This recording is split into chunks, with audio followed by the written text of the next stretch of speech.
Afternoon everyone, Tanushree village লাইফস্টাইলে আপনাদের সবাইকে স্বাগত। আজকে বানাচ্ছি চিকেন কষা। চলুন দেখে নিই কী কী ইনগ্রিডিয়েন্টস লাগছে। চিকেন লাগছে আমাদের পেঁয়াজ কুচি, তেজপাতা, শুকনো লঙ্কা, লাগছে আদা বাটা, রসুন বাটা, আমাদের লঙ্কা, হলুদ, জিরে, ধনে গুঁড়ো, গরম মশলা। কড়াইটা বসিয়ে দিয়েছি গরম হতে।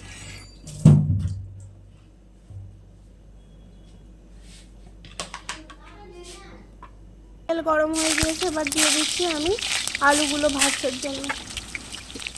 দিচ্ছি স্বাদ মতো লবণ।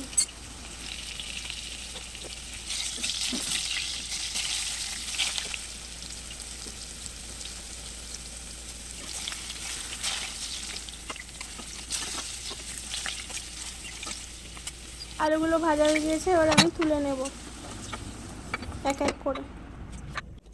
গরম হয়ে গিয়েছে, এবার অ্যাড করে দিলাম তেজপাতা, দুটো শুকনো লঙ্কা দিয়ে পেঁয়াজটা দিয়ে এবার ভালোভাবে নেড়ে দেব।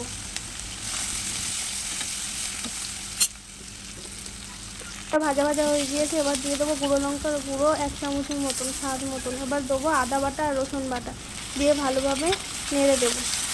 অ্যাড করে দিচ্ছি লবণ পরিমাণ মতন। করে দিচ্ছি 2 থেকে 3টে কাঁচা লঙ্কা। করে দেবো টমেটোগুলো। আমি একটা গোটা টমেটো দিয়েছি। গ্যাসের ফ্লেম এখন লো করে দেবেন।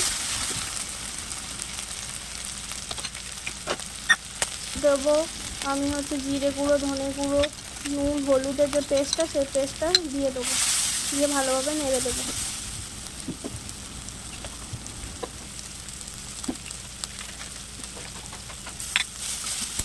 প্রায় হয়ে এসে এবার চিকেনগুলো অ্যাড করে দিচ্ছি আমি।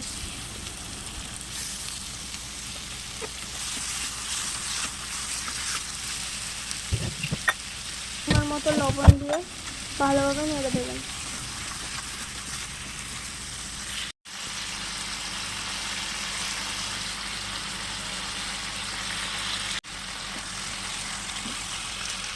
করে দিচ্ছি হলুদ গুঁড়ো। আমি 1 চামচ থেকে 2 চামচ দেবো, আপনারা পরিমাণ মতন দেবেন। প্রায় কষে দিয়েছি, এবার অ্যাড করে দিচ্ছি আমি আলু। আপনারা দিতে পারেন, না দিতেও পারেন, এটা অপশনাল।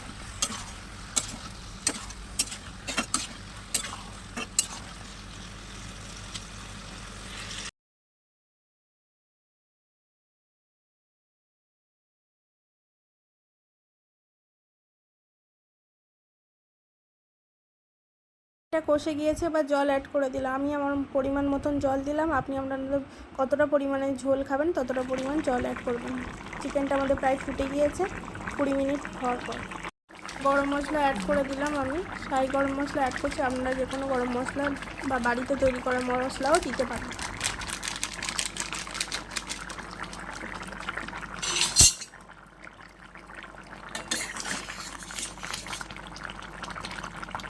চিকেনের ঝোল রেডি, চলুন সার্ভ করে নিই। কষা রেডি। কেমন হয়েছে অবশ্যই জানাবেন। ভালো লাগে প্লিজ শেয়ার করে দেবেন, সাবস্ক্রাইব করে দেবেন, কমেন্ট করে দেবেন। Thank you.